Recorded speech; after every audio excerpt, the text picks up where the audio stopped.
Yeah, so today I'm gonna talk about the user experience in the localization space. So we all know nowadays with like increasing demand in the global market, a lot of companies are kind of reach to other regions. But in the meantime, like we need to think about how we can localize and to provide the experience that's appropriate to other other part of the world. So before I start, I just want to give a quick introduction about myself. I'm Shantelle, a UX and UI designer. I came from a visual design background and kind of pivot my focus into more user-centered design later in my career.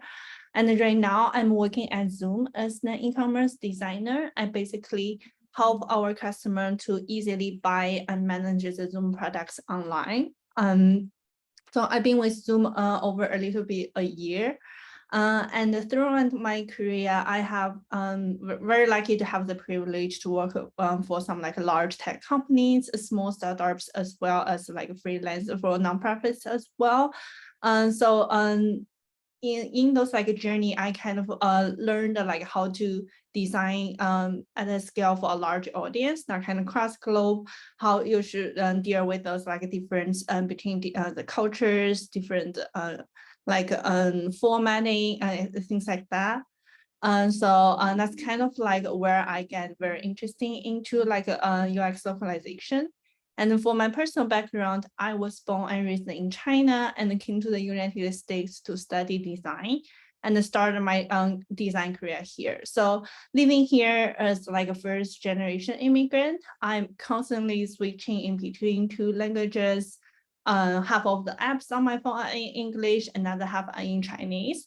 And this gave me a very unique perspective and experience to kind of absorb how the companies do things differently in different regions, and give me an experience to kind of see, to kind of study and see the difference in the digital interaction within those two cultures.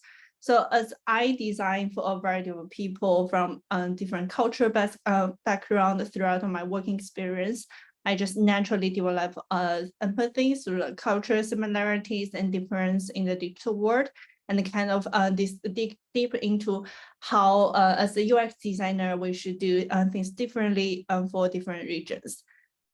And one thing I have been noticed about UX localization is that's not something you can learn from a school or a textbook.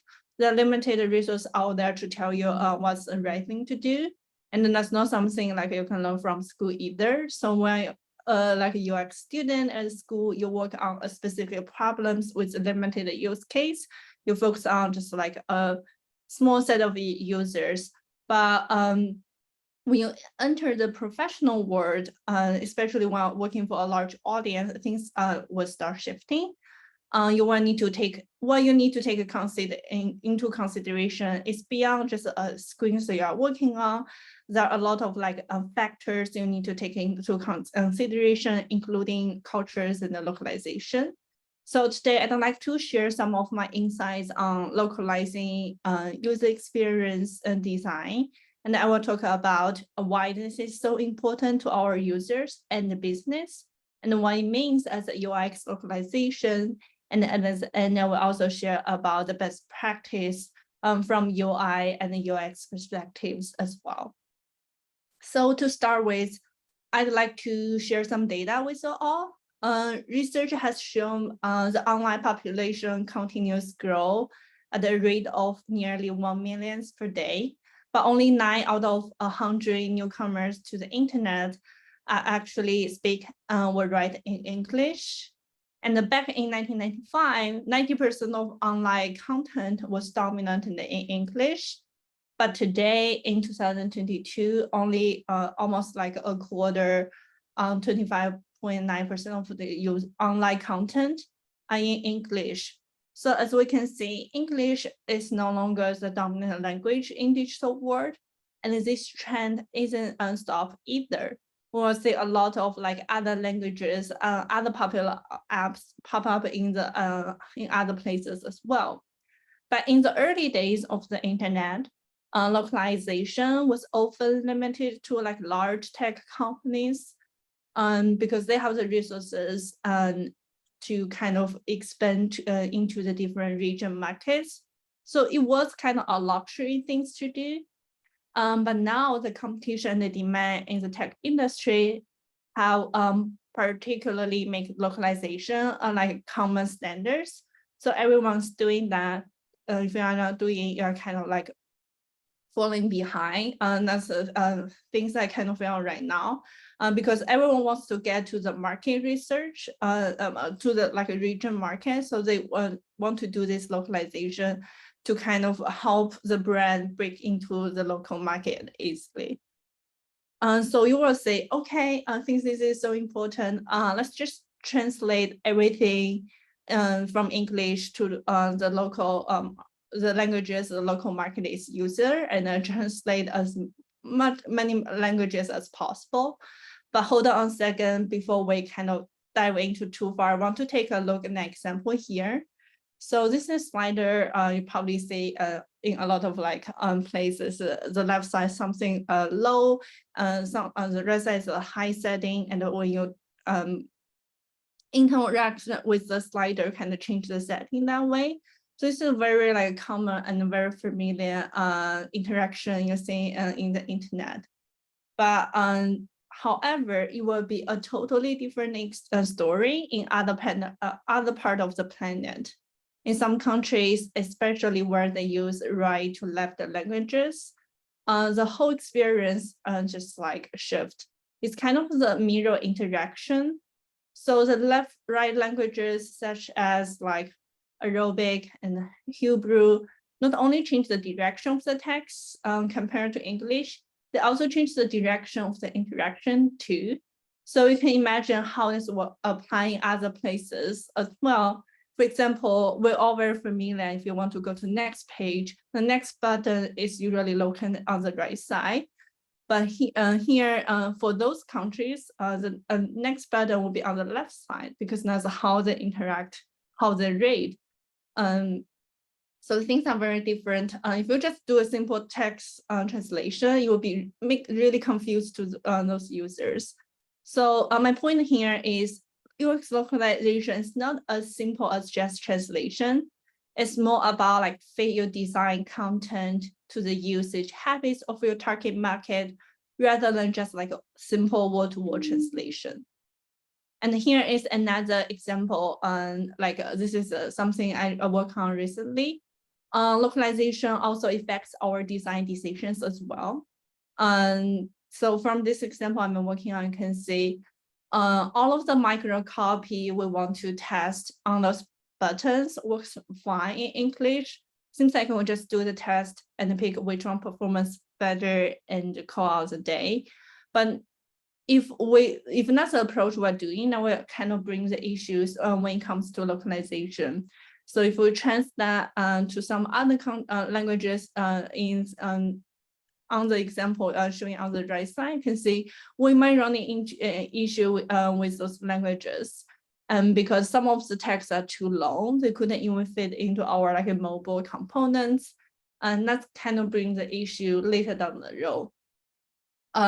So this will just require our UX designers to kind of think alternative solution. For example, we may use text links, for example, and also we can just take some content outside of the button, and also move some information to other placements, so we can see keep the CTA shorter. So the localization can also help us to make a design decisions which direction we need to go, and we what kind of UI elements we can choose.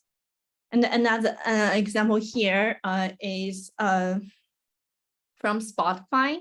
As you can see, they have this like playlist for each of the countries. But what they did is not like create the image and roll out in production for everyone. They kind of take the actual stops and change the design based on the countries. They not only change the images, and so it kind of represents the population in the target countries. Also change the design, like the colors, so it kind of fits better with the image overall.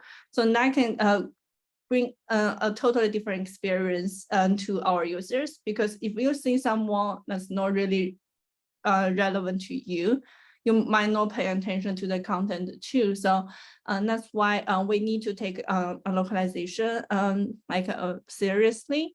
And here's another example. Localization not only impact like small UI components or like the micro copy images, it also have the impact to like a large at a larger scale, all the way to like a product strategy level. So the example you are seeing here is the same brand, but the website looks different in different regions. The Muji American website has that really minimalist design approach. They focus on the product itself. They barely show like portrait images or like model's face. It's more about the products themselves. But on the right side, the Muji Japan's website, you see a totally different approach. It has that typical Japanese nesty style with a lot of nesty table and columns, and they showcase more about like the portrait images, a lot of lifestyle images on the website. The reason they're doing that, because American is still establishing this brand to the audience. So what they need to do is to showcase the product themselves a little bit more, instead of in Japan, it's like they are already like a well-established brand. What they need to tell the users know about what they offer about the products is more about the stories, the branding they're building. So they're taking totally different approach based on the local audience. As we see from this example, localizing your user experience is a very complicated process. It's not just translation. You need to use correct like numbers, conventions, currencies, even adapt the UI to different like space requirements, verify the cultural appropriateness, and also change the graphic images all the way to product strategy level, etc. So now you're wondering, so what is UX localization exactly? In my opinion, UX localization means adopting international products for a specific region to create a relevant and appropriate experience for users. It involves everything from small things, basic level like translation, all the way to find the right meaning, tone, styles, and to all the details from how people pay, the term of service they read, the images, colors, icons, fonts, and the culture reference they see. So there are a lot of things involving in this process. And in some cases, you will also hear terms like cross-culture design, geo design, etc. That basically is the same thing. It's all about the laying the groundwork for the apps, or the app set, or the website to meet global users' needs and expectation. And here are like the 4 foundations that's very important when it comes to localizing the experience. For the languages, besides the basic translation, you also need to kind of tailor your copy that kind of makes sense to the local audience. And also you need to be aware of the local laws, which can affect your design layout. We oftentimes need to add a checkbox or have some sort of acknowledgement based on the legal requirement, or adding some sort of a legal disclaimer for certain countries. And so that's something you need to pay attention to. And the third thing is about interaction. So you need to adapt your interaction design based on the countries you are targeting to. And I will talk about it in more depth in a second. And then lastly is the culture. It needs to be play in a big role in our design consideration too. And with that being said, like what should we do better for like a UX localization? And I kind of will share some like best practice based on my experience. So if you are like a high level as like a manager, you need to understand that it takes a village to get a localization done. It's not just like a one person job. You need to work with cross-functional partners and educate the people the importance of localization. Localization is not just part of the design process, it also affects how business worked in other countries or regions. As more and more designers have a say in the table right now, you need to get involved in early like planning phase, which up-level localization to a company-wide initiatives. And after you have the blessing from the leadership, you will need to build out a process to like localization to be part of the design workflow. For example, target country and regions should be included in the creative brief or in the kickoff meeting. And the design variants need to be identified before the graphic production even starts. You will also need to set up some sort of rules on naming conventions or file handlings for those geo design variants. Proper like localization should really begin in the conception stage, and you can kind of divide the team. Maybe a different designer can work on different regions, so you can have that like 360 user experience all at once. So you can kind of oversee what's happening in different places. And one of the most important cross-functional partners during localization is our legal team. You want them to be on compliance. You want to use the knowledge to make sure your design is compliant with the local law. And another good partner during this process is our data science team. Because they can kind of provide the number to let you know the users you are talking to a little bit better. For example, some countries are more heavily on mobile, especially the APAC countries. So you might want to do mobile first strategy there versus in other part of the planet, like in the US or Western. Maybe they're more heavily on desktop, or they are more likely use like email as the communication or login information. So you can kind of change the strategy based on the data you learned from the data science team. And the last one is to leverage the internal and external resources. So there are a lot of companies or like agencies to provide those like localization service for the design team. So you can let experts to do the job and outsourcing that. And even in Figma and the Sketch, there's some like plugins you can use to kind of streamline those processes as well. So that's something you can consider as a manager too. Next is the some like suggestions or like tips for like UX designers. The first thing is to use the format that align with local users' habits. So you need to ensure supporting for things like local currencies, units, days, time, address format, and the times, etc. If you don't know how to do that, or if you don't even have a list where to even start it, you can kind of take look common design systems such as Google's material design, Apple's human interface. They all have some sort of guidelines for localization, especially on like right to left languages, things you need to consider when do the translation, etc. So those are good like a foundation for you to get started. And then the next is about the content, because it's not about like how you place things, how it looks. Sometimes we read the content and that have a big impact too. And because the content you have on the website or your product will be translated into so many languages. So you want to cause as less confusion as possible. So even if you are not directly involved in like copywriting and the content strategy, you can still provide the feedback and to ensure the products you design are free of some slangs or something that's just the local audience, a specific country can understand. For example, some phrases in English, like some phrases English native speakers will be very familiar with, like reading in dogs and cats, in example. But it will make no sense for those who are not not good at English, or worse, kind of have felt offended by those terms. So you want to use very clear, simple words like your product can accurately convey the intended meanings.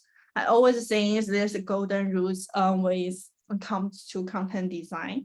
So if your design can be understood by a 3-year-old, at the same time by like 80-year-old old person, then it means your content is doing a good job, because it kind of reach more audience than you are intend to do. So that's something you need to consider too. And the next tip is to don't make any assumptions. If you have time and the resources, don't just do like a general user research and call a day. Knowing one country, someone it gives enough information to from like legal or like a culture perspective, but it doesn't tell us the exact user behavior of that country. For example, I mentioned earlier in APAC, they're heavily on mobile, but if you don't do the research, you don't know like which country is like more heavily on mobile. Like you want to change the strategy, and don't just make assumption to call the day. And then next, I have some tips for the UI designers as well. So the first thing, the easiest thing you can do is just to start testing with real copy. So when you put the real copy in, you can see some like some of the design will break, and then you have to adopt the design or like change the language you are using. And this very simple thing you can do. And as a basis, if when you don't have a real copy, there's a general rules like for longer languages like German and Russia, it's like 30% longer than English. And for Asian characters like Chinese and Japanese, they're usually 30% shorter than English. So you kind of, if you don't have like real, if you only have a placeholder copy, you can just add a word like minus like 30% of the copy and play around in the layout to see if the design still holds. The next thing is in your handle file, you can make sure you need to make sure all of the components are unresponsive, so that can save you a lot of time. Because to solve the challenge of text length, a great way is to make sure the UI components are adaptable in all of the viewports. You want to use less of the bounding box or like containers with fixed dimensions. So if you kind of spec things to have like flexible dimensions, that means the content can grow freely without facing any like constraints in a specific fixed dimensions. This include like this example, like buttons. If the call to action require like a really lengthy text, then you can consider other like alternative solution, like hyperlinks, things like that. So there's always a way for you to adopt, but you want to make sure when you hand off, the engineer knows that too. And the next thing is about colors, which plays a big part in our visual identity. A lot of nuances can be conveyed through like colors. And we oftentimes use colors to kind of signify different sections of the app and the website. And the colors have different meanings in different colors. For example, in Asian cultures, red usually means like good luck, joy. So it's a really good color. So you want to say a lot of Asian e-commerce is using red for like promotion or like a notification. However, in the Western countries, especially in US, red usually means something like stop, arrow, warning. So you want to say a lot of arrow message or like a warning message in red, which is totally different strategy like the Asian like designer would pick. Even in like a stock market, that's true. In China, the red means the stock is growing because the red is like a joyful color in that culture. However, in US market, red means the stock price is dropping. So those colors, you know, have a very different meanings in those countries. So when you are doing the design, especially you have to design for different cultures, sometimes you have to adopt the colors, and so it conveys the right meaning for those countries. The next thing is about the icons. You want to use the icons very wisely. Over the time, icons have become like standard representation of different elements, no matter the languages. Most of the icons are kind of globally recognizable, such as like clothes, save, trash can, etc. So when you use those icons, they kind of save you some like time to do the translation, and it's more like globally recognizable, make the UI more clean. That's that's something you can consider too, to kind of say if you can use some like icons to replace the text. But in the meantime, you have to also be mindful. You still need to consider like sometimes you have to mirror in those icons when you work on right to left languages.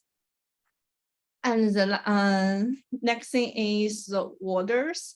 It kind of very tied into my first point about use the right format for the local for the local market.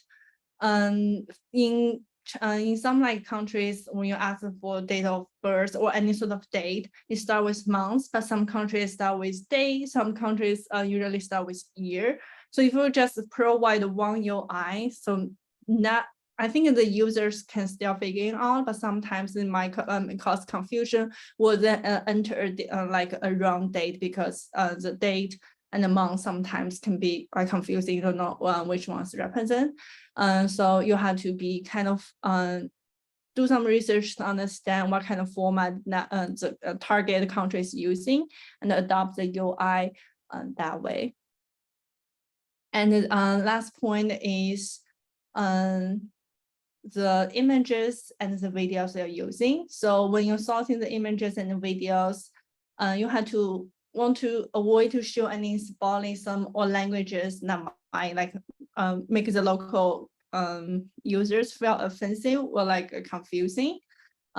So in your creative team, if you don't have like a localization team yet, the easiest way you can do is kind of to host like a design critique across the company, and kind of ask everyone from different culture background to kind of come to provide feedback. I was invited to kind of critique a Chinese New Year campaign. My previous company does, and by doing that, you can kind of understand, you can kind of easily get some like insights from someone familiar with that country and the culture, and then ask them to give the feedback. And I have been talking a lot of like tips. The last point I want to make is like people are far more familiar globally than you might expect them to be. Some places are more multilingual than you think. We are all human, connected in some way at the end. So there are some like global shared familiars, like we all want to get things done quickly. We want less noise on the page. We want a very easy and intuitive experience. So those rules are still applying. That doesn't mean like the localization will kind of take over those rules. You have to prioritize what's most important to our users. Even if we mess up something, that's okay. It's part of our learning experience. I always like to say for UX designer, we never get it right. Every time you improve something for the users, you are just one step closer to be perfect. The world is changing and we need to evolve too. So this is all my presentation. Thank you so much for listening. And if you have any questions, feel free to send them in the Slack channel. I'm happy to answer them there.